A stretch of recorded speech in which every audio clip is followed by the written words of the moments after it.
We literally just flew back to town, and boy, are our arms tired. Holy moly. We are a little bit more sun-crisped than normal, but other than that, I don't think we're any worse for wear. You've got the Outlap F1 podcast. You've got Andy. I'm along with Cody tonight. This will be season 7, episode 37, and we're going to be reacting to the race that we were just at, the USGP weekend, the sprint weekend. Some had some really good weekends. Some others had some weekends that they'd like to forget. We will talk about all that in just a little minute. But Cody, it's been a whole 24 hours since I've seen you. A little more than that after hanging out with me for the last 5 days. But how you hanging otherwise? I'm doing great. I had a nice easing back into work today after a fantastic little vacation in the heart of Texas, where it was, as we discussed on the preview, really freaking hot. Got a nice tan out of it. We were well protected and well prepared with water. Pretty sure I've recycled all the water in my body like 3 times on that vacation. But yeah, good food, good barbecue, good racing. It was a blast. Yeah, 2 compliments. 1, Cody, you are the man when it comes to refilling the water bottle. And 2, thank you to Coda for actually allowing that to happen. I've been to places where they were like making you buy more water and the fountains didn't work. They understood that like humans needed to be humans and they were only going to gouge you so much. They'd get you on the first bottle, but let you, hydrate as needed throughout the rest of the day. So good on them for that. But we're going to get into all that and then the stuff that actually happened on the racetrack in just a little bit. So if you have found our show, as always, welcome along. We are glad you are here. Where can you find us and what we do when we are not talking racing and sometimes being online talking racing? You can find us on X, sometimes on Instagram, Discord a little bit. YouTube is basically our main platform for most of our stuff. At Outlap F1 Podcast is the handle for all of that. You'll get our audio that way. You'll get our videos this way. But if you're also just on your favorite podcasting app, feel free to look us up over there. We are on all of the major ones. 5-star reviews on Apple Podcasts or Spotify would be great for us. If you like what you're hearing and you enjoy what you're seeing, a like or a subscribe on YouTube is also a great thing to help us out a little bit.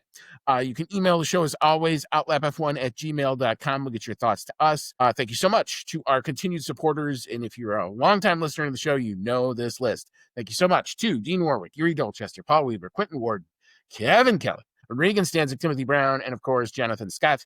If you'd like to add your name to that esteemed group of people and get the shout out at the beginning of each episode, we have a link in our show notes. It's our anchor page. You can give us some money if you want to. We'll definitely take it. We'll be super thankful if you want to. But you don't have to if you don't want to. But if you want to add your name to the list, feel free to check out the link and do us a solid there. What does that do? It all allows us to continue to keep our technology relatively relevant, allows us to do the live broadcast like we did from our hotel room last week, and be able to make this stuff mobile and able to adapt to the ever-changing landscape of tech.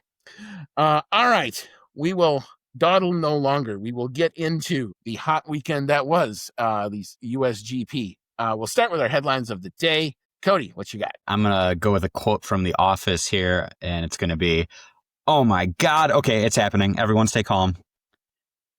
Max Verstappen comes out of another race weekend with a big old pile of points that he's gained on McLaren. And really the biggest thing that was unexpected out of it was how many points he gained during the sprint race, which I'm sure you're going to just love talking about. It was very funny, the dichotomy between me and Drew after turn 1 of the sprint. I got this big old smile plastered across my face and Drew is falling apart. If I could have thrown my hat onto the track and not gotten kicked out, I think I would have done so. I wanted to in the worst way, but I also thought for a minute, they had these signs, do not go on the track and anything. And they had all these fences and everything. And I didn't feel like getting kicked out. I've been a long-time COTA member. I don't feel like forfeiting my right to go to this thing ever again. But boy, that was a painful moment, but we'll talk about that in just a little bit. My headline of the day, there was actually a Gordon Ramsay garage. I didn't even notice it until I looked back at all our pictures from the track walk, and it was there. And why do I feel like channeling Gordon Ramsay when talking to Oscar Piastri when I just want to say, damn it, get it together? Oscar Piastri did not have a good weekend, and if he wants to win this world championship, he's got to get it together, and it's got to happen now because he's out of markers because Max is there, and so we will definitely get into that in just a little bit. But we will rewind and go all the way back to Friday afternoon. I've also found some new sound to talk about sprint stuff, so I hope you all enjoyed. But we'll start with our sprint qualifying. So it'll be different than our regular qualifying sound, and that saw having the not classified distinction in sprint qualifying. That was the number 5 of Gabby Bortoletto. P19 was Esteban Ocon. P18 Yuki Tsunoda. Ouch. P17 was Franco Calapinto, and P16 not getting out of SQ1. That was Ollie Behrman. P15 saw Liam Lawson. P14 was Lance Stroll. P13 Pierre Gasly. P12 was Isaac Hadjar, and P11 just missing out on the sprint qualifying shootout was Kimi Antonelli. The top 10 from 10 to 1. P10 was Charles Leclerc. This was a surprise for Ferrari being so low in this. P9, Alex Albon, Williams showing well early. Lewis Hamilton, again, only good for P8 in the other Ferrari. P7, one of the standouts of the weekend. He just didn't have enough of good results, but he started out the weekend really good. Carlos Sainz. P6, here's your other shocker. Fernando Alonso and the Aston Martin certainly go out the pace early. P5 was George Russell. P4, nobody saw this guy coming. Nico Hülkenberg in the Kick Sauber. P4 and Friday running. P3, Oscar Piastri in the McLaren. P2, Lando Norris in the other McLaren. Just short of the lap time set by the standard bearer this weekend, Max Verstappen in the Red Bull. All right. The button there. There you go. All right, Cody, big thoughts in the sprint qualifying from Friday. Yeah, this was the beginning of a very good, very awesome weekend from my perspective as a Max super fan. Going out there and getting pole for the sprint. He did, just beat out at least Lando Norris. Now, Lando Norris put in a really good lap himself and was about 0.3 up on Oscar Piastri, but Max headed up almost another 10th even so on Lando. So I was getting excited. I was thinking, okay, we're looking like we gain a point or two here on the McLarens in the sprint based on this qualifying. Max looks good so far. Obviously, sprint qualifying, you're going into that with only one practice session. So Max seems like he tends to do well in those situations when the car isn't 100% dialed in yet. He seems to still be able to extract a lot out of it. So I was going into this kind of tentatively thinking, okay, he did well here. Let's see how he does in the sprint. Let's see how he does in, qualifying for the actual Grand Prix after everyone has had a little more data, a little more time to dial things in. It was definitely a great start. Yeah, I mean, the theme of the sprint qualifying was all the major... There, one, you had some surprises, which was, I think, the whole point of this. And then two, the major players in the championship were all going to be there and basically start pretty much together at this point. Max Verstappen and Lando Norris did have a really interesting, if you look at the sectors, duel for pole position, where Max definitely owns the first sector. Lando looked like he owned the second sector a little bit better. And then it came down to the sector 3, and it was just that little bit. 0.071 seconds, if my memory and my math serves me correctly, that Max pips Lando just at the end in SQ3. Decent start at this point for Oscar Piastri. We will talk about what happened to his weekend. But again, the standouts for me, Nico Hülkenberg, where did that come from? Nobody saw that coming. I mean, his teammate wrecks in SQ1 and does not set a lap time just not anywhere. But Nico Hülkenberg doing well. Fernando Alonso doing well on a circuit that you would not expect Aston Martin to be pretty good at, given characteristics of their car.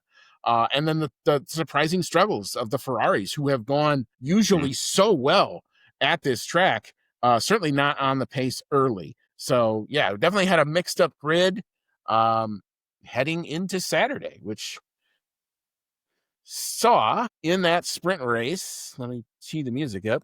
All right, so we start off with a lot of retirees and some big names here. Fernando Alonso did not finish. Oscar Piastri did not finish. Lando Norris did not finish. And Stroll also didn't finish, and neither did Esteban Ocon. So you only had 15 classified finishers. Those classified finishers started with Ollie Behrman in the Haas. P14 was Franco Calapinto. P13 unable to make the qualifying form stick. he had a kerfuffle in turn 1. We will definitely talk about turn 1 in just a minute. That was Nico Hulkenberg. P12 was Isaac Hadjar. P11 was Gabby Bortoletto. P10, Pierre Gasly. P9, Liam Lawson. Your sprint points finishers. P8 was Kimi Antonelli. P7, rally cap for Yuki Tsunoda. Where did that come from? P18 to P7 in the sprint. P6 was Alex Albon. P5 was Charles Leclerc, the Ferrari, recovering some form here. P4 was Lewis Hamilton, also recovering some form. P3, guy's got 2 podiums in the second half of the season that he never thought he would have. Carlos Sainz in the Williams is finally putting together a really solid second half. P2, George Russell, but P1, after the first lap, it was pretty much over. That was Max Verstappen in the Red Bull, dominating the pole position, because it actually finished under a safety car. So the gap not telling of just how good he was here. All right. Whoops, there we go. All right, Cody, if you want to talk about Max, I'll talk about the other parts of turn 1. Yeah, sure. So, well, I'll let you get into the nitty gritty of what happened in turn 1. As far as turn 1 at COTA in general, it's a pretty tight turn for turn 1, big elevation change. It's kind of like the mirror image in a way of the first turn at Spa in how tight it is, but you're going in there a lot faster than you are into turn 1 from the start at Spa. So much bigger brake zone. Max Verstappen managed to get a really good start off the line. It was actually, the best part about going to this is you and I have awesome seats right there at the start, and you could actually see off the line that Max had. You could see it. You could hear it too. You could hear who didn't screech tires and who did. Able to cut across Lando, who really didn't have a particularly great start. Oscar had the much better start of the 2 McLarens, but Max able to romp in the lead much further down the road. After the turn 1 mayhem, had to get a little nervous about if he was actually going to be able to bring it home, because lo and behold, George Russell was able to put the pressure on him, stay really close, and actually put up, in my opinion, a bit of a crazy move that was never going to work. He put a dive bomb on Max from really far back and ended up pushing them both off the track. Max was able to avoid that by also going off track, and that was really the biggest point of the pressure. After that, Max was able to pull away a little, and then, as you said, ended up finishing under safety car. But I'll let you go through the big incident before I talk about that incident. I mean, the flashpoint, the one that you've probably all seen. I watched it, unfortunately, in slow motion because I've had to try to figure out what I thought I could see. Couldn't see the incident really well from where we were sitting. However, I saw it on the monitor, and then, they have other cameras, but we saw the end of it. Let's put it that way. You also could hear the crowd up the hill being like, oh. Yes, we heard and knew something was not normal, and then all of a sudden you see a part of a car that you're not necessarily supposed to see from that vantage point. So let's talk about the start of the race from the 2 McLaren perspectives. Lando Norris is in front of Oscar Piastri. I would definitely concur with you, Cody, and I would say that Oscar got the better start in the first phase of the start for sure, because Oscar had pulled almost, if not even alongside, but slightly ahead of Lando going into that turn. And with turn 1, it's a classic multi-apex turn. So there's different ways that you can go in and get out of there. We're trying to get grip and trying to get set up for going down the hill. Lando's line was pretty boring, for lack of a better word, but he did get a better second half of the race up the hill. So he pulled back in front of Lando and was basically going to be settling for getting behind Max, and it looked like he was going to just kind of settle for that and be in P2. Where everything happens starts with P3, P4, P5 in this sequence, and Fernando Alonso, who inserted himself into this too. So you've got Lando kind of on the outside. Oscar is in front of him, or is basically to the side of him, but on the inside. And what happens is Alonso is on the super part of the inside. Hulkenberg is right next to him. And then you've got Oscar on the outside of all 2 of those cars. Now, from what I could see, the thing starts off when Oscar attempts to do a switch around move on Lando and turns into slightly where Hulkenberg was. Hulkenberg's kind of a passenger, hasn't have anywhere to go, really, as I kind of saw it. He hits Oscar's back wheel. Oscar's back wheel goes flying. He does a 360 spin. The car actually gets up off the ground. And as Lando's just about ready to put the gas down, nope, a bit 1 millisecond too late. Oscar comes flying in and takes out Lando's rear end and knocks the tire off. So both McLarens are out. Nico Hülkenberg has all but super fatal. He did manage to finish the sprint, and he managed to get back to the pits, and they did change the front wing, but he had a lot of damage, and that was pretty much it for Fernando Alonso. So Alonso, Piastri, Norris all go out right on the first lap.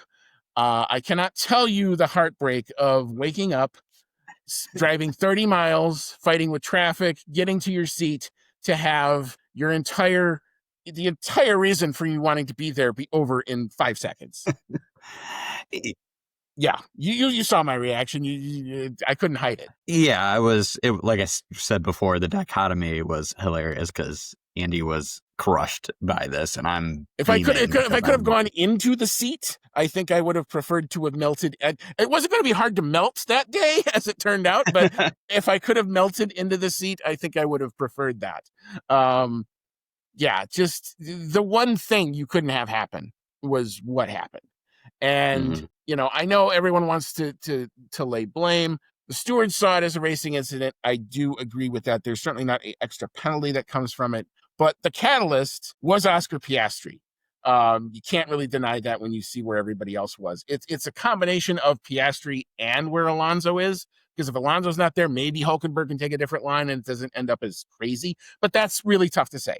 But it doesn't happen if Piastri doesn't turn down on Hülkenberg as they're coming across the corner. Yeah, Hülkenberg and Alonso are maybe being a little bold with their moves on the inside, but I think had Piastri not tried the cutback, that there would have been room for Hülkenberg and Alonso to make it through with at least less contact.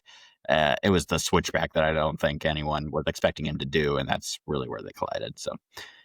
Definitely unfortunate there. Both McLarens stood to finish very well in the sprint race. And, I think Max was probably going to win it, but it would have only gained 2 points on them. That to me is the frustrating point. Like, I get trying to make something happen, but right there is, in my view, if you're leading the championship, by this point, it was still 55 points. What are you doing trying to gain 1 point on your teammate that may or may not, on a move that may or may not stick? And clearly it didn't stick. It was surprising to me for a guy that has been up till this point. Like, we've seen now in 2 out of the last 3 weekends, real odd cracks from Oscar Piastri, if I'm being bluntly honest. I could understand maybe not nailing a qualifying lap, but then on the race, having, like I said before, the worst 34 seconds of his career, that ended up in a complete DNF. And now this is pretty much right up there with the next worst 5 seconds of his career, because, the only saving grace that I thought of at the end of the day was, thank God it's only the sprint. Because if this thing had happened in the main GP, oh my gosh, we're talking about a whole nother universe. As it is, we're talking about a certain universe that we never thought we would be in. But we're definitely into a whole nother way. As for the rest of the sprint, moving beyond the first lap, the other really notable incident was Lance Stroll tried to move at the end of the sprint that it's laughable how it was not going to happen. And it was another one of those, like, dude, what are you doing? He ended up getting, I think, a 5-place grid drop, but it was mitigated because he basically would have started from the pit lane almost anyway. So it didn't really do anything. So yeah, that happened. So he becomes the other DNF along with Esteban Ocon. That incident that's who he took out. That incident happened on lap 15, and that caused the sprint to end under safety car because there were 2 distressed vehicles, only a couple laps left in the sprint. And unless they wanted to throw a red flag, which they did not, that meant that the sprint basically was over. So the gaps look a lot closer on the official timing, but Max was clear in front. George tried the move, I think, at the end of the eventual restarted first lap. And after that, Max pretty much drove away. So if George wasn't going to make that move stick, that was his only chance to get ahead, try to get the car into clean air. But Red Bull car in clean air go really fast, apparently, too. And it just drove away from everybody. So Max picks up maximum points. The 2 McLarens pick up no points. Oy, was my reaction to that. But obviously, we had a good section of Max fans in our area, so they were pretty much happy. The other thing that I didn't know at that point was like, would even the two McLarens come out for qualifying, because they shut the doors and went to work, and they had 3 hours. It was 3 really, really hot hours, I would tell you that too. So I would shut the garage door if I could to go working on the cars, but it wasn't, they were very touch and go. Like even the preview show for qualifying starts, and they're like in front of the garage, and they're like, well, this car looks pretty much together, and this one looks like it's jacked up on the stands, and we don't know. Luckily they made it out. But they were not nearly as fine-tuned after that as they were definitely on the Friday, and we never got a chance to see what the race pace would have been on the sprint because, like I said, it went at a whole 500 meters. All right, so we will get into our main qualifying, and I have to find the other sound.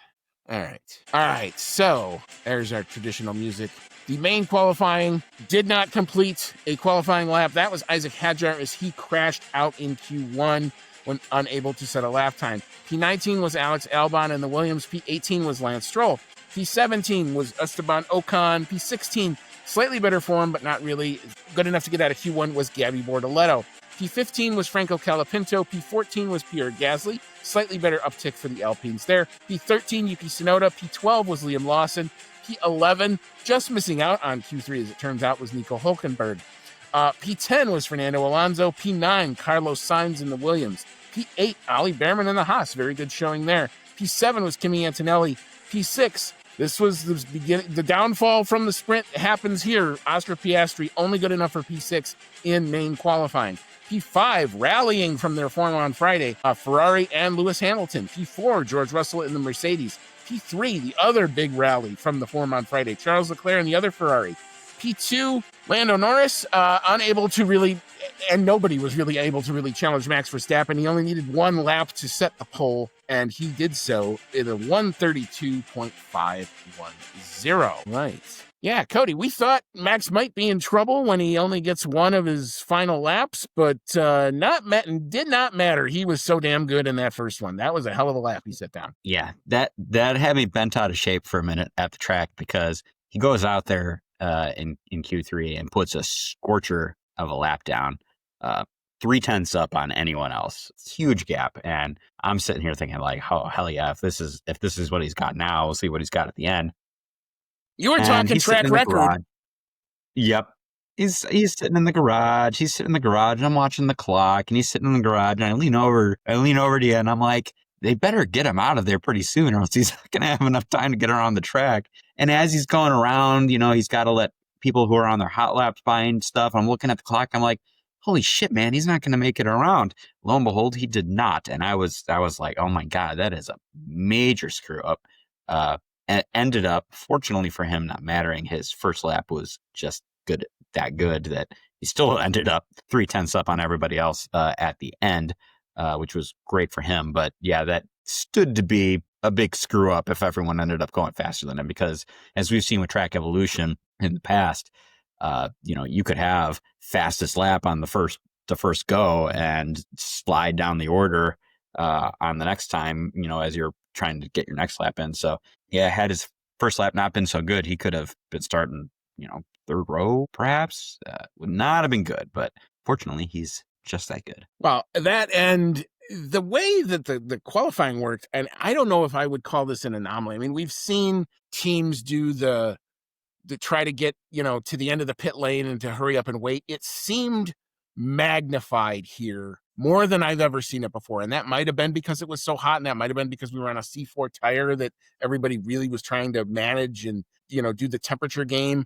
Because we saw a lot of, like, when qualifying would get interrupted, it was almost hilarity. They would post the 10 cars sitting there with literally fingers on buttons, waiting for the start time to post. And the thing would do on my timing, I was watching it on my iPad, would come up like, there was one session, restart at 16:14, and all of a sudden you just hear screech from 10 cars racing to get to the end of the pit lane. And then would come out, would they come out like all gangbusters? Oh, hell no. They would come out and they would go and climb up the hill like a grandmother driving a race car. And no offense to grandmothers out there, but I imagine it's going to be slower than what you would expect an F1 driver to be.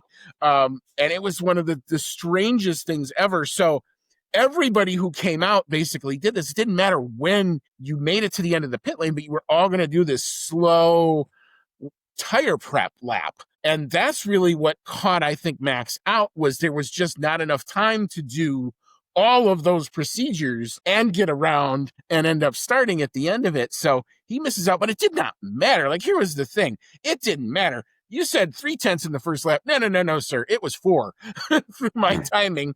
He was 0.4 up on anybody. And it became a really, really scrappy qualifying for the McLarens. I am actually very impressed with the lap that Lando got. The fact that he even got within 0.2 and got to P2, given all of the stuff that happened after the sprint and getting the cars ready. And they were almost knocked out in Q1 that Lando had to put in a time just to make it out. It almost happened again in Q2 where they needed their final laps to get in, and they got there. But it was just a completely scruffy session. So Lando comes in and gets P2, only 6/1000ths of a second in front of who I thought was one of the stars of that qualifying session, was Charles Leclerc and Lewis Hamilton in the Ferraris, finding form where they didn't have it before. And oh yeah, there's George Russell just saying, "Hi, I'm George Russell, and I'm just going to be on your second row today," type of lap. So yeah, the big hitters taking each other out, but and Max Verstappen just shining above in the qualifying session for sure. Yeah, it can't understate, or can't overstate. I don't know. Just how much Ferrari improved from Friday to Saturday, because we didn't really go into just how bad the struggles were. And for the sprint qualifying, you had Charles Leclerc in 10th and Lewis Hamilton in 8th. We were thinking they were going to be rotten this weekend. Ended up getting a little help in the sprint race due to all the retirements. But then going into the main qualifying, you've got Charles Leclerc qualifying. Oh, I got my stuff mixed up there. Qualifying 3rd, pretty much competing with Norris for 2nd. And in fact, there was sometimes where he was at the top of the timing sheet, and then Lewis Hamilton up to 5th. So major gains for them. And then, yes, Oscar Piastri in particular going in the opposite direction. I don't know if the process of rebuilding the car just led to something feeling different for him, but he was definitely not as comfortable with the car on Saturday, because he only managed to qualify 6th, which had me, again, all happy. I mean, I don't want to really wish misfortune on Oscar, because he seems like a nice guy. He's extremely talented, but I want Max to win, and this just helps everything. Well, it also brings Lando back into play too. I mean, this is, both of them benefit from Oscar a bit on the back foot. And to me, just looking through the practice in the sprint qualifying and then this qualifying, one, it was slightly warmer. We know that these cars can be uber temperature sensitive. We've seen that before. That could have played a role. But I just think it's a matter of driver confidence. Lando even said it, I think, in one of his interviews, even after the Friday, where he said, "I think I'm a little better at I'm more comfortable being uncomfortable than Oscar is." Because when the McLaren car is right, they're both uber fast, and Oscar can be there, and if anything, maybe he's faster. When that car isn't as good, like was the case here, Lando was clearly able to at least wring something out of it that Oscar couldn't at that point. But then again, it didn't seem to matter for either of them, because there was Max 0.3 in front of them both, which is another thing on only one lap. Oh, by the way. But other standouts of qualifying, I thought Ollie Behrman and the Haas showing well for their home race. They were the one team that brought big sets of upgrades. So that was good to see for their prospects for the rest of the season, because they're in a big fight in the constructors to try to move up maybe 2 or 3 positions from where they're at. And then good form, I think, again, from the Williamses, for a car that's not being developed. Carlos Sainz is doing more and more good things. This guy has clearly gotten to terms with that car, figured it out, and was having himself a really good weekend, at least up until this point. But we'll talk about what misfortune befell him on Sunday. But any other big thoughts in the qualifying before we move on? Just that. Let's see here. I don't know if this was specific to qualifying, but you're talking about Carlos Sainz. He's got a big fan base here in the States because that's true. When he got that sprint podium, man, he was getting some serious cheers, probably louder than anybody else on the podium. So yeah, he is definitely a fan favorite here. It was interesting, especially when you even get to the race podium. There are lots of cadres of fans that were at Circuit of the Americas that you could definitely hear. Carlos Sainz, a big cheer, very popular here.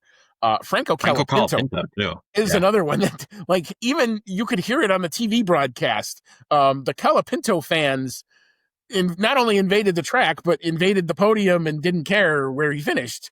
So that was one that was noticeable. Obviously, Lewis Hamilton has a big following here. Obviously, Lando Norris has a big following here, and there's lots of Max Verstappen fans. So it's great that it's not just one driver bringing the crowd. Like, you talk about F1 in the US, it's diverse, and there's a lot of different sectors of fans for each.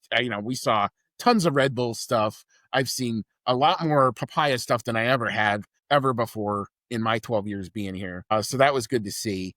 Even if the result wasn't all that great for some of them. But anyway, it was just one of those things that you could tell there's a lot of good U.S. fan base loyalty at this track for sure. All right. Well, we will shift gears and we'll move into Sunday, which we'll drop our green flag here. And we'll start with our back markers because I think that's probably the appropriate place to do so. So he was having a great weekend, and then he wasn't. Carlos Sainz in the Williams unfortunately gets the dreaded DNF and a 5-place grid drop for the next race as his incident. I forget who he hit, but he made contact and was basically given the blame by the stewards, and he gets the dreaded DNF. And like I said, he's going to have for Mexico next weekend a 5-place grid drop. P19 was Pierre Gasly. P18 was Gabby Bortoleto. P17 got a lot of fan support, but didn't really matter. Actually, the Alpine on Alpine crime was something we should probably talk about. That was Franco Colapinto. P16 was Isaac Hadjar. P15 was Esteban Ocon. P14 was Alex Albon. So the Williams form faded a bit, especially after the longer the weekend went. And P13 did not had a great sprint and a great sprint quali, but not a good race day. That was Kimi Antonelli in the Mercedes. Let's talk about the Alpine on Alpine crime, because apparently there's been statements about it. There were team orders issued. We talk about the McLarens and the team orders all the time. The Alpines tried it, and Franco Colapinto said, "No, I'm not having any of it." And they were having a scrap going up the turn one that I think you and I and only the people there really saw it. I don't know how much TV caught of it, but I was hearing actually that the TV coverage, ironically, the one time that we weren't watching it, was actually really, really good. Of course it was. They caught pretty much like all the overtakes. So they actually did. They did have that one on the broadcast, and it was pretty wild to hear team orders to hold position when they're running 17th, 18th at the time or whatever.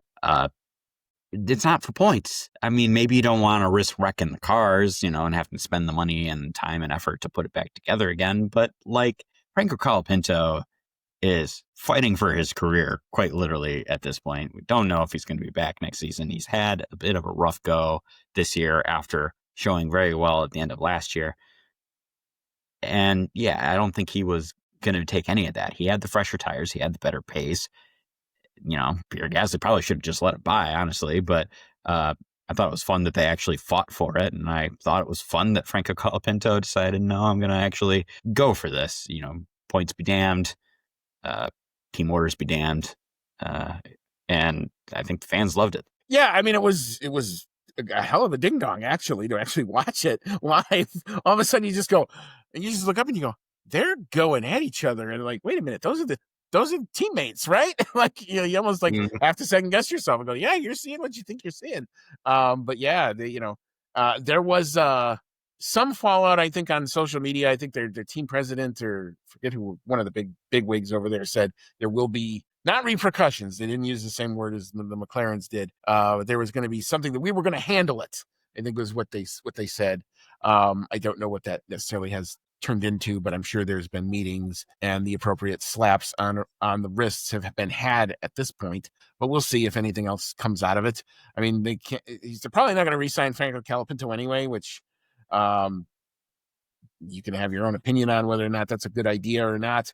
But yeah, so he's pretty much just doing whatever he's going to try to do to try to get into the headline and be noticed, because I think that's what he needs to do to rectify his career. All right. So any other thoughts in the back markers? Because I really didn't have anything else. Just that it was a rough one for the Williams. I'm pretty sure both, Carlos Sainz retired from the race. He it seemed like he was going to continue his good form from the sprint race. It was making some good moves early on, and then ended up making one move too many down the inside. Was it Ocon that he hit? I don't think it was Ocon. It might have been Antonelli.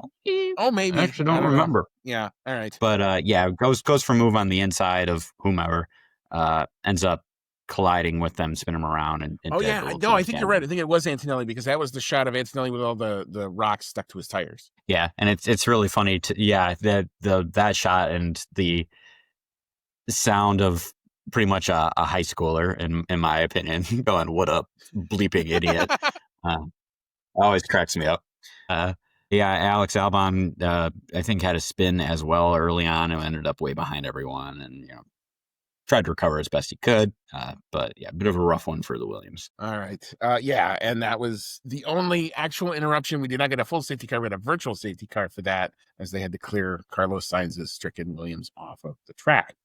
All right. So moving into the midfield, P12, probably biggest mover of the day, believe it or not, or one of the bigger movers of the day, Lance Stroll in the Aston Martin, starting from the back and all the way to P12. So that's something. P11 was Liam Lawson. And then your points finishers started with P10, Fernando Alonso. P9 was Ollie Behrman in the Haas. P8 was Nico Hulkenberg. Good rally after the great qualifying form on Friday and not so great qualifying form on Saturday. P7, Yuki Tsunoda. Hey, look at that. The other Red Bull can score points now. Look at this concept. But getting up to P7 was him. P6 was George Russell. P5, only able to recover one position after the poor qualifying on Saturday. That was Oscar Piastri, who got close to, but did not have enough in the end to chase the almost stricken Ferrari of Lewis Hamilton. But Lewis did manage to get it across the line in fourth place. Cody, big thoughts here in the midfield. Big one for me here is Yuki Tsunoda and Oliver Behrman having a bit of an incident between the two of them that, to me, looked like pretty poor driving on both of their parts, actually, because Oliver Behrman sends it to the inside of Yuki Tsunoda in a move where it looked like there was really never going to be enough room for him to go to the inside anyway. And it's kind of hard to tell exactly what Yuki was doing. Was he going to go for that apex anyway and then pulls out of it because he thought he was going to get rammed by Behrman? Or did he do a late move to try to block Behrman? It's really kind of hard to tell, but it looks kind of clumsy when it's happening, and Behrman ends up taking a spin out of it. Fortunately, he's still able to finish ninth, get a couple points for Haas. So overall, actually, a pretty good Sunday race for the two of them. But yeah, that moment on screen had me going like, I don't know, we're kind of both in the wrong there. Yeah, it's kind of like the two wrongs don't make a right, and never was going to be right type of situation there. Moving forward a little bit, George Russell seemed to be on the heels of Oscar Piastri, even though Piastri did get past him on the first lap. But it never really amounted to much of a charge from Russell.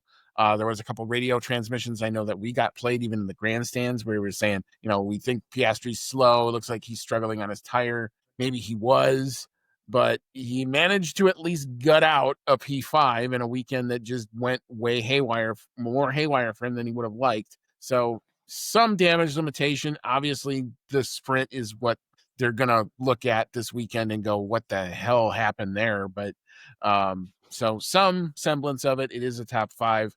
But I thought Ferrari finding the form, not only in qualifying pace, we knew that the Ferrari could be fast over one lap. We also know that Ferraris have struggled with plank wear and all that stuff. And this being a sprint weekend, we were almost kind of taking bets on the plane ride coming down, saying, what's the over-under on when the Ferraris are getting told to lift and coast? And that just did not happen. So whatever they found, or whether it's something that's specific to this track, they've always gone well here, Ferrari have, since they built this place. The return to form for both Hamilton and now for the podium. We'll talk about that. We'll move into that. P3 was Charles Leclerc. P2 was Lando Norris, and the Norris-Leclerc ding-dong that went throughout the whole race was a thing because it took Lando quite a bit to get eventually past Charles Leclerc a second time, or a third time if you count the start of the race, really. And that just enabled one Max Verstappen to have probably the easiest Sunday drive he's had in a long time. I don't know. The only time I think it ever got close was 6.8 seconds after the pit stop. But other than that, he was gone. Yeah, it was a little hard to tell exactly how the pace stacked up between Max and Lando because Charles Leclerc gets by Lando Norris right at the start of the race. Starting on soft tires, which was the big part. That was the big thing. Is Charles Leclerc was pretty much the only one of the front runners to try starting the race on the soft, and you made it work for him at the beginning because he got the move down on Lando. He made the tires last for longer than I was expecting, probably longer than anyone was expecting. And even as they started to fade, it was being a real headache for Lando, who was, lap after lap after lap, getting really close, trying to make a move. And then Charles is just able to hold him off that little bit. When he finally does get by, Charles ends up pitting off those tires. But then that gave everyone else the idea, our mediums are looking real good. The softs lasted a long time. Maybe let's just try extending our medium sprints and see if we can finish the race on softs. That's pretty much what all the front runners did who started on the mediums. They extended their stints and made the hard tires last like 30 laps when they were there were no hard tires. These were softs. This was the amazing part. Yeah. So they make their mediums last forever. They go to the softs. Now, it did look like not everyone was having as much luck with the softs at the end of the race, not able to make them work very long. And to be fair, Charles did have them fade, probably, quickly enough that Lando still had the pace advantage when he was fighting him. But Lando gets by him once through the pit stop sequence. Charles gets in front again, and then Lando Norris has to get that pass done again. But I would say the second time he did it in style. He actually made a pretty good daring move up the inside. He finally listened to me. Charles. The whole first time, you could tell, I give full credit here to Charles Leclerc. He understands where the overtaking parts are at Circuit of the Americas. And he did the thing that I've been screaming for Lando to do was, dude, get to the inside at these apexes. And it didn't matter that Charles got a whole bunch of gunk on his tires and kicked up clouds of Texas dust that had been blowing around all day at Circuit of the Americas in the opposite direction, mind you, from the other sessions. Just helpful for us because it was about 10 degrees cooler. So we were super thrilled with that. But Leclerc was making those moves stick and keeping it on the track, and Lando just wasn't. He got his third track limit strike by lap 15, and I'm like, there's 40-some laps, there's 35 laps to go, and he gets one more, he gets a 5-second penalty, and that's almost a death knell, depending on where you stack up. But he finally, on lap 51 of 56, after the pit stop sequence, he gets right onto Charles, tires got too hot, he had to back off. And then he backs off to 2, 3, 4 seconds. And then you're thinking, well, that's it. He comes on the radio, goes, tires are done. His engineer had to come on the radio. We actually heard this one that said that, get through the first phase. The tires will come back once you can cool them off. He did that, managed to refine some pace, get that move done on lap 51 by getting to the inside and finally making it stick. The move that he never did on Max last year, the move that he didn't want to do even the first time they toiled for this position, but he finally gets it done. And got it done by keeping it on the track. So by then it was 8-9 seconds to Max, and Max was just coming up on some back markers. So Max wins by 7.9 seconds. That's probably flattering, if I'm being honest, just about where they were in the traffic battle, because Lando never got there to that big group that was the Alpines were doing stuff in front of Max and, not paying attention to where anybody was. And, so we saw a lot of blue flags flash in front of us really by the end of the race. But yeah, I don't think even if, because of the wreck on Saturday, I don't think the McLaren pace was ever going to be there. That car, which they had come into this weekend saying, we don't think we're going to be great at COTA, probably needed to be as fine-tuned down to the millimeter as it could be, and it just couldn't happen because of what happened on Saturday morning or Saturday early afternoon. All right, really nothing really to talk about Max's race. I mean, he had a great move on the inside, and then goodbye. Yeah, it was. That's what I was saying before. With you couldn't really tell the relative pace between the two of them, because since Norris got held up so much by Charles, as Charles lost his tires, Max was just able to pull out, and it really became just a big tire management race for him. Made the mediums extend as long as he could. I think he pretty much was one of the last guys to pit. Waited for Lando to say, I can't take it anymore. This ends up leading to Max leading every lap of the race. So at this point, he is pretty much the fastest lap of the race away from like a super grand slam, because he got the pole for the sprint. Close as you could get. Yeah. Yep. Pole for the main race, won the main race, led every lap of both races. Unfortunately for him, Kimi Antonelli comes out of it with the fastest lap at the end, but I don't think that takes much away from his very good weekend. No. I mean, I don't think you could have drawn it up any better other than the turn one thing happening in the race itself. That pretty much was about it. And like I said before, I thought the fact that Lando was as good as he was in a car that really wasn't as fine-tuned as it really should have been, was, I think, a testament to the extra experience that he has in that car. And like I said, being comfortable, being less comfortable in the car and still able to try to make it work.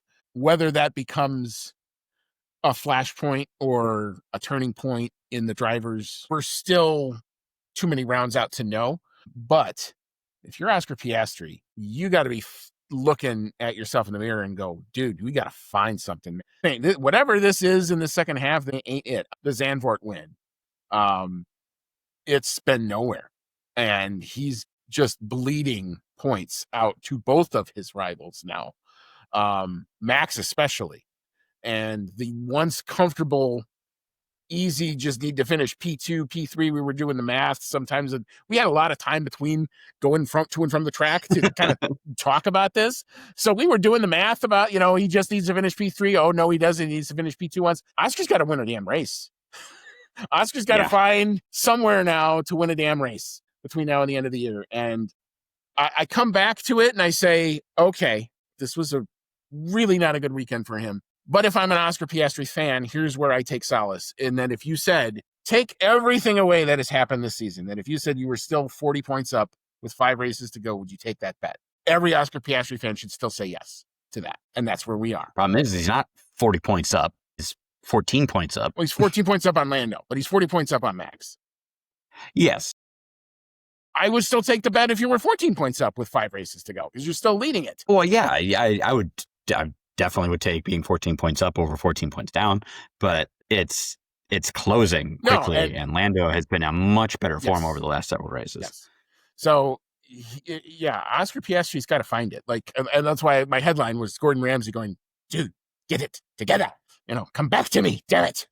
As he's throwing the risotto at the wall, as he is apt to do, because that's kind of almost what, at certain points, that's what I wanted to do. I wanted to take something and throw it against something to make the pain stop. But anyway, that's our USGP in a nutshell. Good things that I thought from the experience, and you know it a little bit better because you haven't been every year. Sometimes I think I get biased by it being there every year. I thought the organization of the parking lot, which we thought was going to be a major problem, turned out to be a lot better. Mm-hmm. Which, oh my God, Friday, the hell out of us. Yeah. Friday, we're going to the track. We're getting out of the track, and we're like, man, if this is how crappy it's going to be today, we rue what's going to happen the rest of the weekend. And then Saturday and Sunday, he got out of the lot, no problem. Right. It was way quicker than any time I've been there before. Yeah. Also, I feel like, because of where we're at in the stands, right at the start-finish line, we're literally at the end of the grandstands.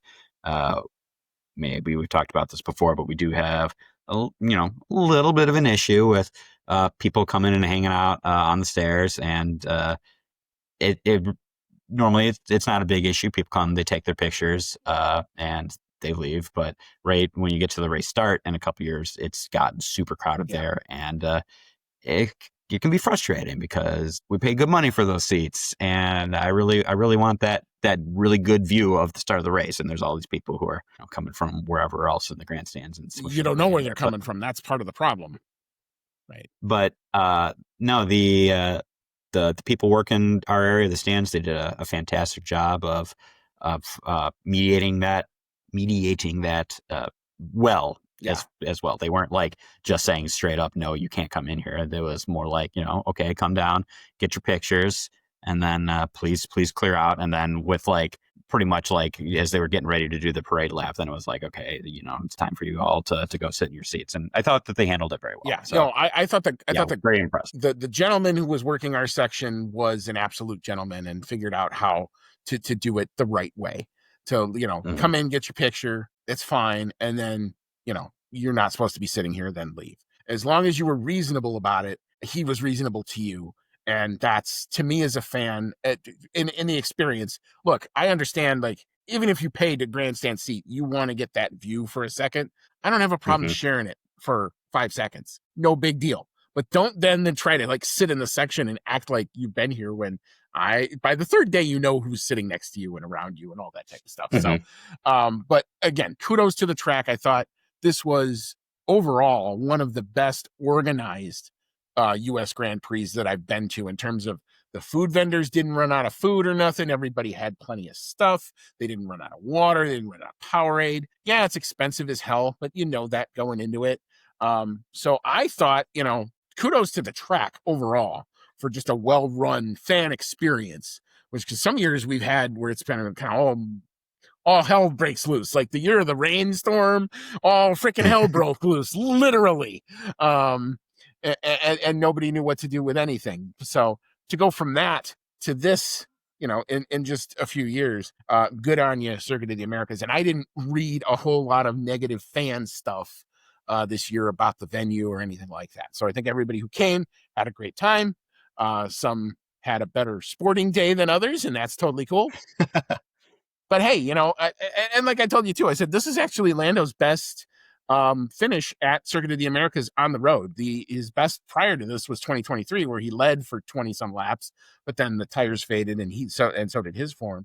Finished actually P3 on the road, but Lewis Hamilton and Leclerc ended up getting disqualified. So this matches that, at least in terms of points. And we go on to Mexico. If you're Oscar Piastri, the good news is you don't have to dwell on this. You can turn around and throw it in the bin and reset and re-rack and come back stronger for Mexico, because he's got to do it now. It may not going to happen. But anyway, so endeth the USGP. So we are going to take a quick break. We will re-rack. We will come back. We will tell you what this weekend did to all of the driver standings. Is definitely getting tighter at the top. We will then recap where all the constructors are. It's getting tighter for P2 in the constructors for sure, and getting tight for P6 in the constructors for sure too. We'll talk about that. We'll then open it up to your reaction. We've got our regulars back. One of our regulars who's been away for a while is also back. We're glad he's here. So we'll get into all that in a little bit. We'll hand out some awards. We'll talk about predictions. And then we'll close out an epic USGP weekend from our perspective. So come on back. You won't want to miss it.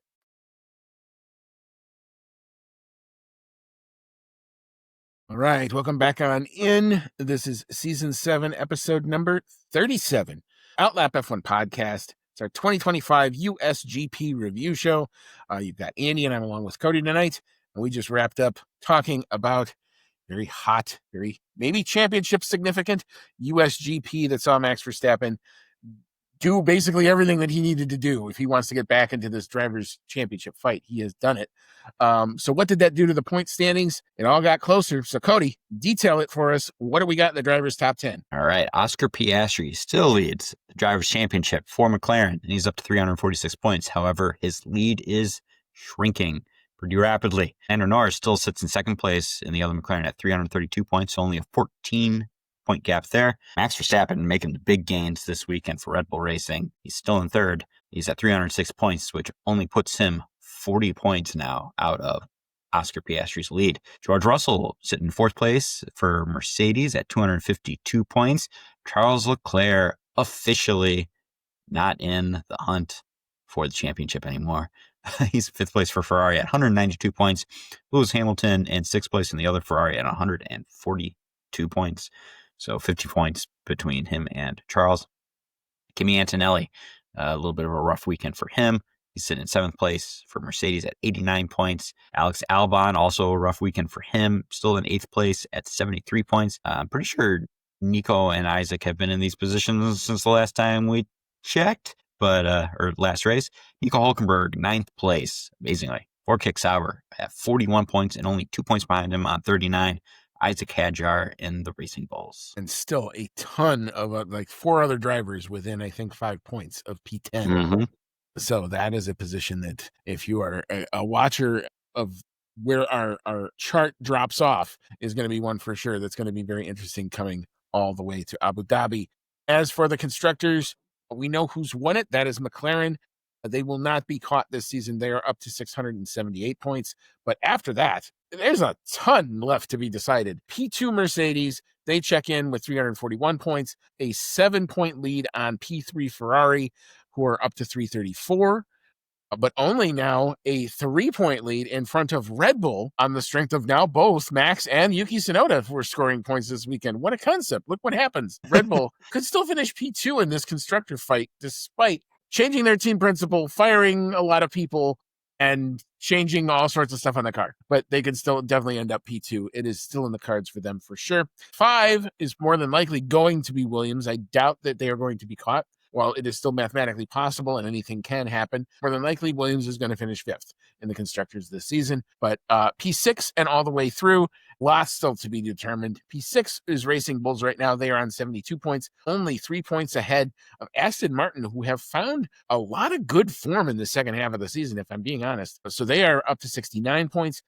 P8 is Kick Sauber on the strength of Nico Hulkenberg and some timely points by Gabby Bortoletto, up to 59 points. P9 is Haas on the outside looking in this fight, but not mathematically out of anything at this point.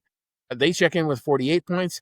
P10, more than likely going to finish P10 unless something major were to happen. But, like Brazil. They could do a double podium in Brazil again. That is Alpine, but they are still the best, worst team ever on 20 points. All right. Well, you have heard our take on live from the grandstand on the USGP weekend. It is now time to open it up to your thoughts on the weekend in the fan email segment.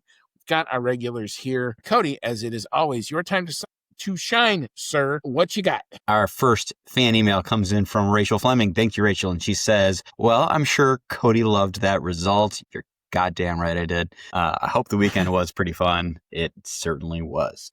It really did feel like 2023 all over again with all my favorite football teams all losing again as well. I don't blame Charles for this, because it was an extremely good strategy, but him overtaking Lando at the start, but not overtaking Max, is pretty disastrous for the race. I'm not saying Lando would have got near Max, but it might have been closer. Saying that, though, Lando was pretty much on the pace all weekend and completely overshadowed Oscar. Oscar seemed nowhere, and that could be worrying for him. Oscar needs to discover his form quickly. I would like to know who you guys think was mainly responsible for the first lap sprint crash. I personally think it was just one of those things. It was a bit of a shame, though. Alonso Watch, sprint was out on the first lap, and then in the race, he did get a point, so a little better on Sunday at least. Sauber Watch, Gabriel Bortoletto had a pretty poor weekend all around, but for the Hulk, it started well, and then it all went wrong in the sprint, but he finally got points in the race, the first points since his podium. Now, that is a bit of a wild stat there because it took so long for Nico Hulkenberg to finally get that podium. And then he pretty much dropped off the radar there up until this race. Weekend. It's been quite a few races since he's got points, but I'm happy for him that he finally did get them here in Austin. Yeah, lots of good points here. For the first lap incident, I agree that it was pretty much just a racing incident. You got so many guys trying to squeeze into that turn where you have to turn like that. It's caused many issues in the past. And I think a little bit of blame goes on everyone. Like we said before, Alonso and Hulkenberg were maybe a little too bold with their lines on the inside. Oscar Piastri trying to do a cutback on the very first lap was the choice. So is sitting on a little bit of everybody there. Yeah, I think, like I said, if it is like 51-49 on everybody else, it's 51-49 Oscar plus, and then 49% to everybody else, because it's all of it. It's not just one thing. It's not like Oscar went for a dive bomb and a move that never could have happened. It could have happened, but there were 3 other cars there that kind of prevented it from happening. Yeah, it's really tough. Should there, you go on again on social media, and of course all the McLaren fandom is melting, and you just gotta, sit down and go, hey, just kick. It's over. It's done with. It happened. There wasn't any malice towards anybody at that point. It's one of those things that just sadly happened. Did they hurt themselves by it happening? Of course they did. It screwed the rest of their weekend. Any chance that Oscar had to get a result out of this weekend went out the door. And kudos to all the McLaren mechanics for getting those cars ready to go in 3 hours, which is not an easy feat, especially as hot as it was that day. Yeah, you had to do 2 cars in that time. Yeah, it wasn't just like they were repairing one. They were repairing both of them and got them both out for qualifying with, I think they were delayed by, a minute or 2? And actually, if anything, the Hajar crash maybe helped them because there was a red flag, so maybe they got some extra minutes to do some fine tuning. But yeah, I mean, however it worked, they got it done and they got him out there. But the car was not the same. I mean, you could clearly tell for sure on the Oscar side, even on the Lando side too. It just wasn't as good enough to compete with Max this weekend. But yeah, I mean, it's a thing that happens. But other points for Charles Leclerc. No, I mean, Charles Leclerc was the thorn in the McLaren side, but he had the right to do that. I mean, as soon as now we are where we're sitting, we can see that the tire covers come off and we can see the compounds maybe before even the timing has it. And you pointed it out to me, and I looked right at it and said, oh, that's soft tires. That's not like the other ones. And I'm not surprised that he had a better start. He had a better grip on the outside. So good on you, Charles, for that. Yep, Charles had a great start. Now, something you mentioned here, Rachel, about Lando being on pace all weekend. Yes, he did have very good pace in all the sessions that lasted more than 1 turn. That said, race pace is only part of it. Now, you said Oscar seemed nowhere, and when it came to the main event, like the main race qualifying, the Grand Prix itself, yeah, he wasn't really quite there, but he did start off quite well. He qualified, I think, 3rd for the sprint, and then I mean, could have been on track to finish 2nd or 3rd for that. Just had things not gotten so hairy, and we don't know how well his car would have done in the following sessions had it not needed to be rebuilt. So there's definitely a lot of caveats to go with how everyone did this week. I mean, one of I think the telling interviews, and Andrea Stella had a lot of microphones put in front of him, and I give him a lot of credit for answering a lot of the questions as best as he could, was he even kind of said, look, when you have a sprint weekend, you dial the car in one way for the sprint qualifying and the sprint, and then you're just trying to re-optimize what you learn in the sprint. Now, they didn't have that learning. So they just had to go back to the setup that they had and kind of threw it at the car and kind of said, well, we think this is going to work, but we don't really know. And it was different weather, different wind, different racetrack, different evolution than what you had. And you could tell that Lando, as good as he tried to do, just wasn't going to have it for Max. I didn't think so throughout the sessions. And it was just a wonky qualifying for them that I was proud that he got P2. I was happy with that. That was probably the one time on Saturday where I cracked a smile for a minute, because up till that point, it had been a tough day at the office, to be honest with you. But yeah, they did not do themselves any favors, but it's just one of those things that happens. And you hope that both the Oscar side of the garage for sure, and even the Lando side can reset and come back at it for Mexico, which is a track that may or may not suit them better. We'll see. I think their next big one that they're aiming for, there's 2. There's Brazil and there's Qatar. That's where, if we're going to die on a hill, those are the hills they're going to die on. They're either going to win or they're going to do something spectacularly bad in one of those races, because that's where they think they're going to go at it. So we'll see. We still got rounds to go. And Abu Dhabi, they like their chances there too. That's always helpful to like where your car's at the last race of the season. Yeah. I keep telling myself, they might be better in Brazil and Qatar, but then again, Max also won both those races last year. So I've got that that hope going for me right now. But yes, thank you again, Rachel, for your email very much. Our next one comes in from Dave Doherty. Finally Welcome back, Mr. Dave. It's good to see you, sir. And Dave says, I'm back. Is this a championship fight for Verstappen? And do you think he could win the championship again? Sorry for my absence the last few weeks. I hope you are well. We hope you're well too, Dave. It's good to hear from you again. In my opinion, it's definitely championship on. We've been kind of easing into it these last few races and podcasts, being like, yeah, he got to win, but surely not. Okay, yeah, he got 2 in a row and Oscar DNF'd, but surely not. It's still a long shot.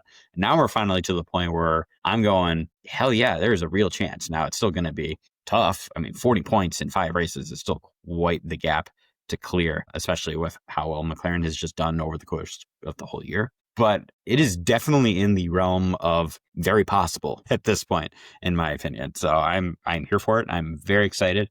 We're also, looking at the stats, we're in a weird point here. Up until McLaren had only gone like 1 race without winning another race. They'd win a whole bunch of races. They'd lose 1 to Max. They'd win a whole bunch more. They'd lose another 1 to Max or George. They'd win a whole bunch more. McLaren has not won the last 4 Grand Prix.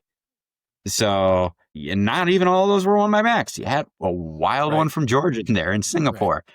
And George won Las Vegas last year. So it really could be anybody's game at this point for who's going to win the rest of these races. And McLaren is not shown super well. So Max being on peak form, the car getting better, and McLaren seeming to not have the dominance of the car that they had before, as well as a slump in form from Oscar, makes it extremely possible. It's on. It's it's totally on. Max Congratulations. Can smell blood in the water. You've poked the bear and the bear's awake and now he's out of hibernation, and you can use whatever metaphor you want. It's not all the way the nightmare scenario, but this was pretty close to it from this weekend for sure. Not what I was looking forward to at all. I take solace in the fact that Lando was there.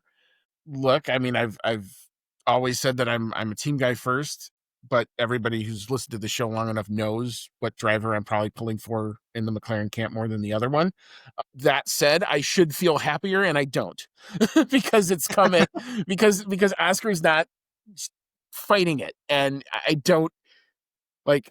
I just want him. Like, the biggest thing for him is he's just got to relax and drive the car. Don't care what if the team if you think Lando's getting more favorable treatment. Don't worry about the pit stop order, the qualifying order, all of that other crap. The best advice is actually something that Tom Stallard, who we actually got to see run the racetrack on Thursday, and boy, does that dude is a fit ass dude, man, because he freaking ran in that thing. But anyway, the best advice that he could give was control the controllables. That's what Oscar needs to do. Control the stuff you can control. Don't be wrecking the car. Win ugly if you have to. And that means if you got to take a P2 when you might be able to get a P1 out of it, maybe you take the P2.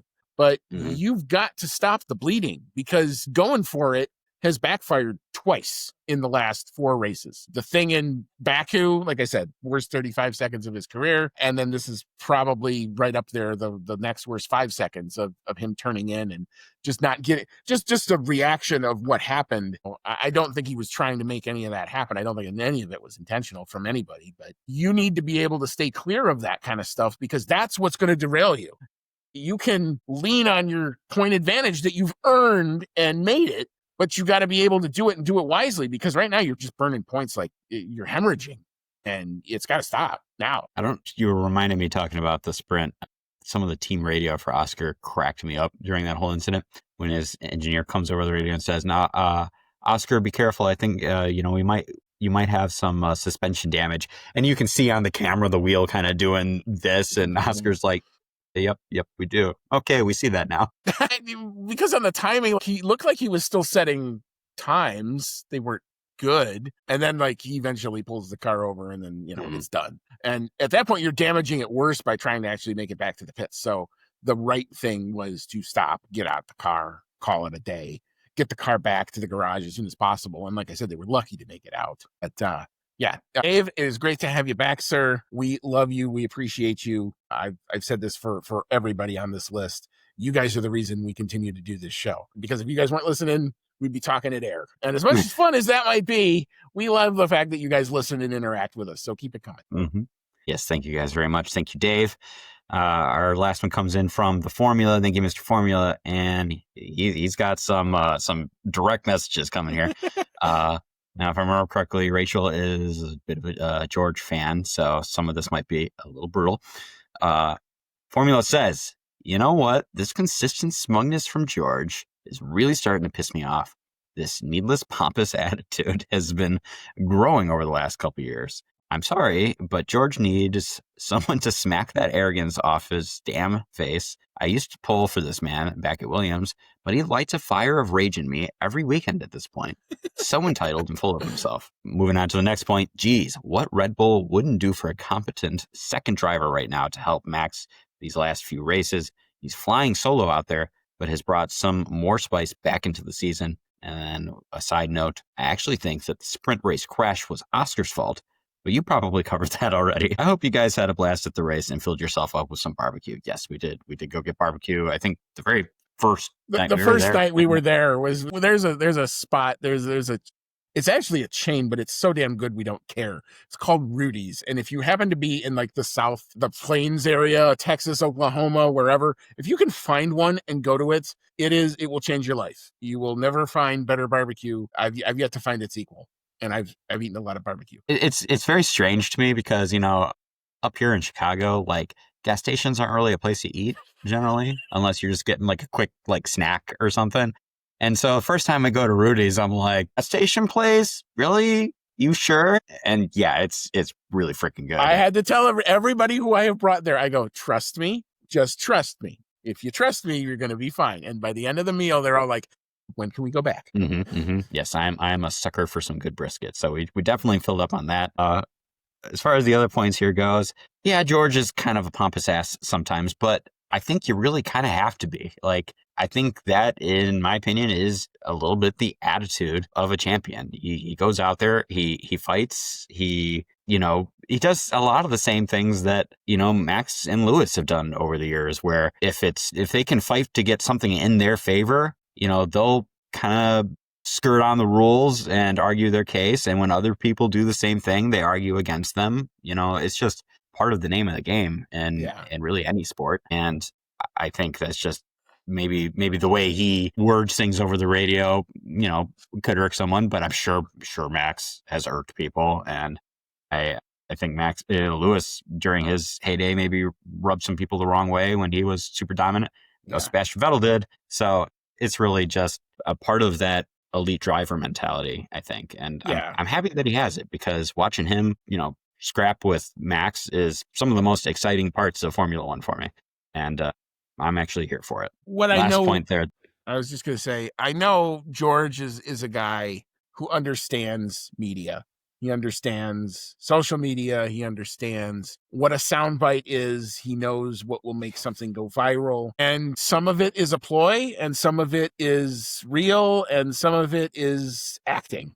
Like, it's just part of the game, whether or not you want to do it right. And I think, to your point, I think the good ones, the great ones, have all used it somehow to garner some sort of an advantage. Whether that's trying to get under Max's skin. I don't know if anything can get under Max's skin other than Christian Horner. That's, I think, been the only guy who's ever really pissed him off, really. And that's one of the things. And Lewis Hamilton a couple times, I know, did kind of pissed Max off. So I'll give him credit for that. But yeah, I mean, I understand where it comes from, because like I've always said this, like he's the kid in the back of the room that goes, oh, you did that. I saw you do that. You shouldn't do that. And, you want to get up and smack that kid sometimes. I mean, I've been in the room and wanted to do the same thing too in my life. And it's annoying. And there's people like that you just have to deal with. But I think it's all for a reason. I don't think he's doing it to be just purely arrogant. I think he's doing what comes off as maybe being pompous and arrogant for a reason. And I think he's probably different once the camera turns off, I suspect. So I think what you're probably seeing is the race driver persona, or the George Russell persona that he's allowing you to see, and he may be different elsewhere. I don't know. And that's just that's a guess. If I get the chance to get to know him, I'll let you know. Yeah, if it's different off camera. George, if you're out there, I would love to get to know you and report to the world just We'll come how nice a hang. person you are off camera. Well, Last point on here about second Red Bull driver. Yeah, I've been tearing into Yuki Tsunoda these last few races and or really most of the season. And he did do a little better in Coda. He actually got some points, which was good. But you can't argue that beyond the lion's share of the points have been scored by Max Verstappen, that he is in contention to win the Drivers' Championship with no help from his teammate and is trying to get Red Bull possibly up to P2 in the Constructors' Championship, mostly on his own as well.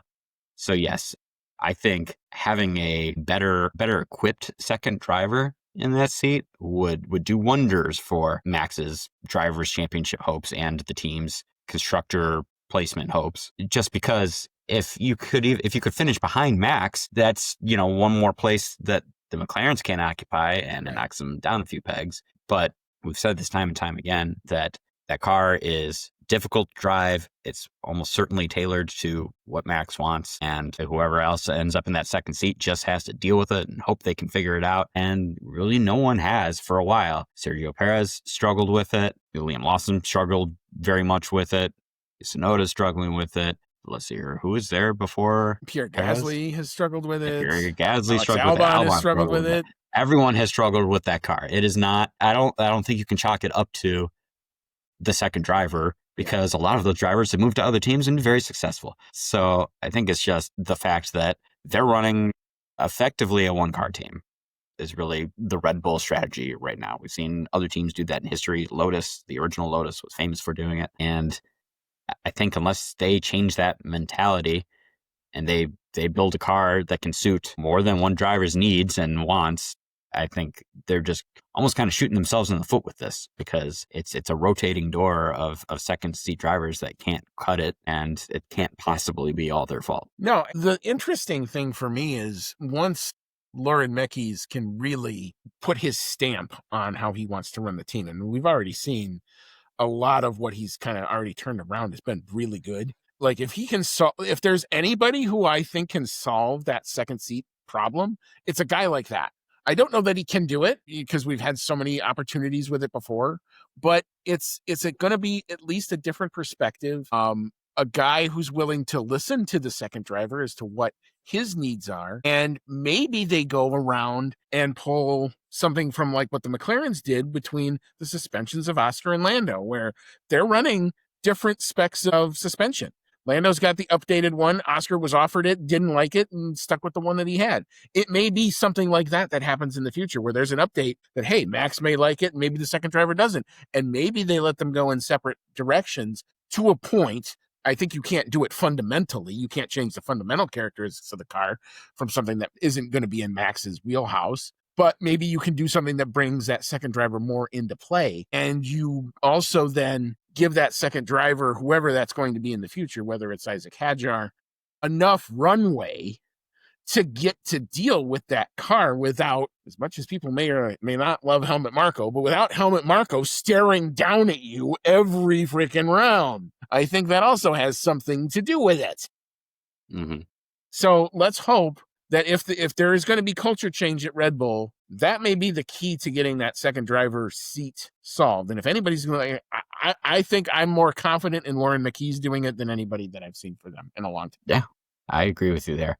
Thank you again, everyone, for your emails. We are very happy to interact with you guys and talk with you guys about how awesome a time we had at the race.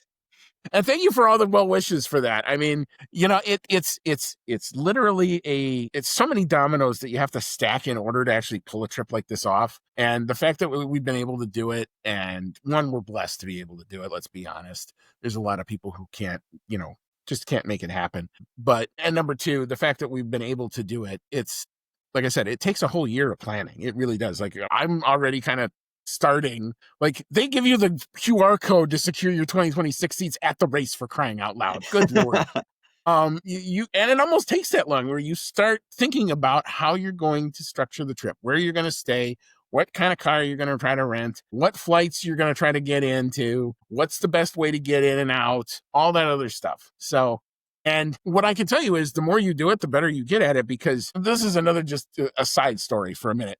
But I don't know if we just picked the right route or the right time to be showing up, but we were followed by these big, huge trains of VIP people and constables. And all of a sudden we're getting shooed out of the way by cops and big, hairy looking burly people that just wanted to get my little rental car out of the way. And we did, gave them their thing.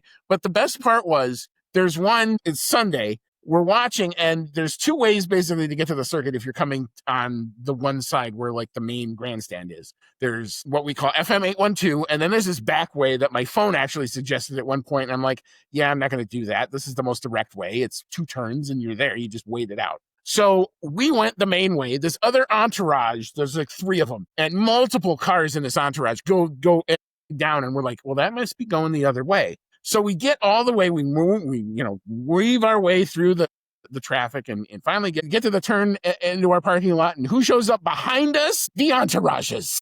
And we had to get out of the way again. So my route was better than theirs. So I know what I'm doing, if nothing else. That's what that tells me. But anyway, thank you guys for all of the support and the well wishes for a good trip. And it was fun.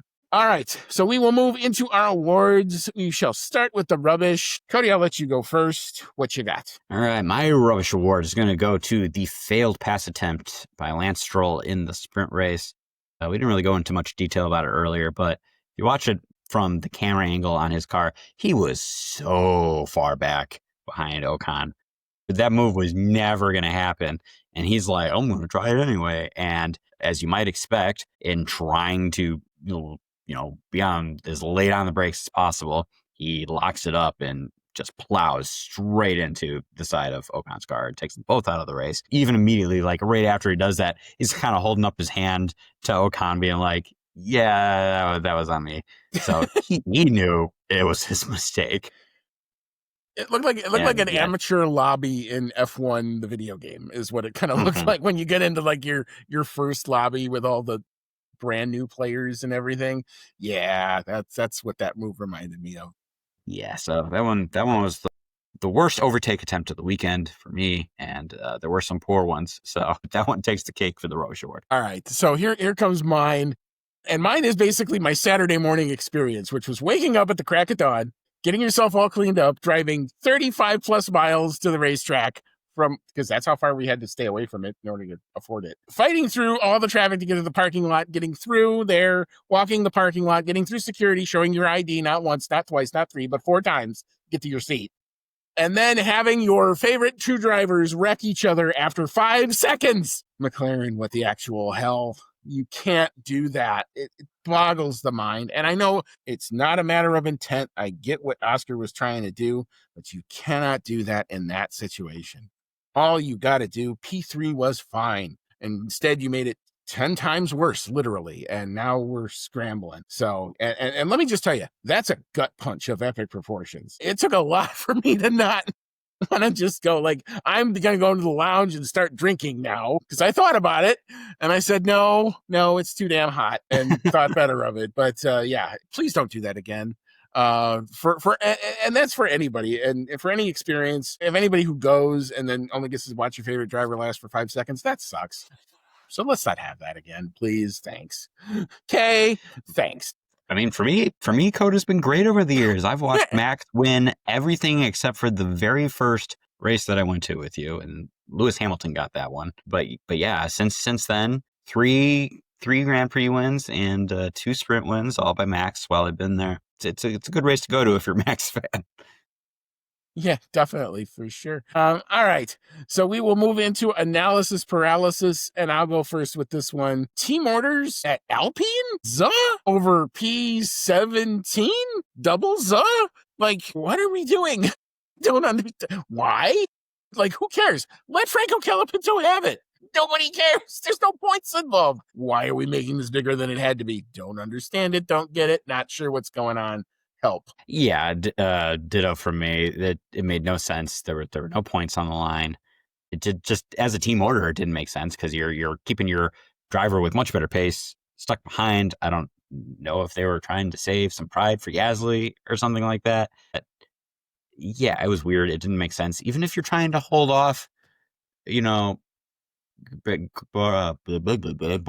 coming up behind you, It still doesn't make sense. And there's still no points on the line. Right. Oh, just let them race, just tell It's them, not like hey, don't wreck Alpine each is other. like, that would make sense if this was like P11 and you were trying to get something for like count back, or you were tied with somebody in points. You're 20 some points adrift of the closest constructor. There's literally no motivation for it. It didn't make sense. Yep, agreed. All right, so we'll move into our dark horse. Cody, I'll let you go first. What do we got here? I'm going to go with Ferrari based on their Sunday performance after Friday performance. They looked awful in sprint qualifying. They didn't really even do super great in the sprint race. They were just kind of helped out by the fact that both McLarens were out. But I mean, Lewis Hamilton got by Charles Leclerc, which was pretty cool, but he couldn't get by Carlos Sainz for that sprint podium, which was, a little damning. I mean, Williams has been so much better over these last couple of years, but still, you're Ferrari. You should be able to do that right now. So, but yeah, they brought it all back. They had a good run in qualifying, ended up finishing 3rd and 4th in the race, which got them a big old bunch of points to help their case for their place in the constructor standings. So yeah, good on you, Ferrari. Yeah, I'm going to give it to two different folks here. One is Yuki Tsunoda for the sprint, because of all the chaos, Yuki Tsunoda just had the door open up and drove through it, but he managed to get through it without getting damaged, and all that was also only maybe a little damage from running over and dragging Hulkenberg's front wing for a little while. And kudos to the halo, because Lewis Hamilton almost found out what Nico Hulkenberg's front wing looked like. We didn't even mention that. Intimately. Yeah. Again, one of the best inventions ever. We're so glad it's there. I don't care how ugly it looks. It needs to be in a race car. But Yuki Tsunoda for the sprint gets my dark horse. And both Ferrari drivers, I thought, showed very well in a car that has not worked well for them. Coda is a bit of a specialty track for them. We'll see if that translates anywhere else throughout the rest of the season. When you have light shine on you in a tough year, you got to take advantage of it. They did. Good on you, Ferrari, for that. All right, a driver of the day. If this isn't Max Verstappen, I don't know what you were watching, because he was clearly the best, other than the free practice session all weekend long. Max did everything he needed to do and has now totally put himself back in to at least a championship discussion. So driver of the day, easy one for me, Max Verstappen. Yep, it's gonna be Max for me too. I've already sung his praises plenty this episode, and I just look forward to seeing more of it over the next 5 races. Well, we shall see. But that's why we're all going to watch now, because we're going to see what can happen. And if he pulls off, it'll be a season that won't get forgotten anytime soon if he manages to pull this off. Absolutely true for that. All right, so we'll move into predictions. Cody, you had 3 points on the weekend. You got the pole sitter because you predicted Max for that. You got P1 on the podium because you predicted Max to win the race. And you got the prop bet because you had Max. So you are very Max-centric, and that led to all of your points. I was also pretty Max-centric as well. At least I was smart enough to be. I wasn't stupid enough to totally go full fanboy here. So I got the pole sitter, but I was a little bit better on the times because they were slightly slower across the boards. So I got the fastest quality time by being a little slower than you. I got the fast race lap time by being slower. And I also got the prop bet because I had Max winning the sprint, because he is Mr. Sprint. He's won more of them than anybody else since the format's been introduced. So I take this weekend by a scant 4-3 margin. I've opened up a bit of a gap in the overall. I lead 11-6, which of course puts me right in the Oscar Piastri position of now watching this lead fade away. So we'll see what happens throughout the rest of the season. But at least up till now, it's been really good for me, at least. But anyway, we'll see what that happens. All right. Any final thoughts? It's been an epic weekend. Cody, first of all, I am so glad you were able to share this with me to go down. I know it's a huge commitment from a time standpoint, there's a monetary standpoint, and you got to put up with my ass for 5 days. So I appreciate the fact that you were able to do it. It was a lot of fun. I enjoyed. And by the way, if anybody wants to know, Cody can pick a restaurant like nobody's business. That dude went like 10 for 10 on restaurants. I kept asking him, find a place we've never been to. And they were all knocked him out of the park. So kudos to all the fun people in Round Rock. Their hospitality was absolutely amazing. We found some really cool places. It's a fun town. Like, Austin's great. The suburbs of Austin are great too. Mm-hmm. There's all these little hidden gems. We're only in a little small part of the town, and we found a whole bunch of stuff. So you travel to Austin if you have the chance. There's 6th Street. All that stuff's amazing. But the suburban stuff too, if you're on a budget, you can get a whole lot done that way too. and have a great ass time. And we did that way. So Yeah, thank you, we sir, ate for coming with. very well, and it was Yes. pretty much all in the burbs. So, Yep. yeah, it was an absolute blast. I love every time that we've gone down. So, you know, I look forward to doing it more in the future. And as some of you may have heard, Coda is extended until, what is it, 2030. 2034. So yeah, so long as Andy can afford it, he'll probably be at all 9 of those. Well, we're gonna see. Well, we were talking about things that make you feel old. If I manage to do all 9 of them, and that's a big if, that'll be 20 years. 20 years I've been going somewhere every year. If that happens, holy Hannah, just puts things in perspective when you think about it that way. But anyway, we'll leave that. That's all for future. We'll leave that till then. But yeah, that was a USGP.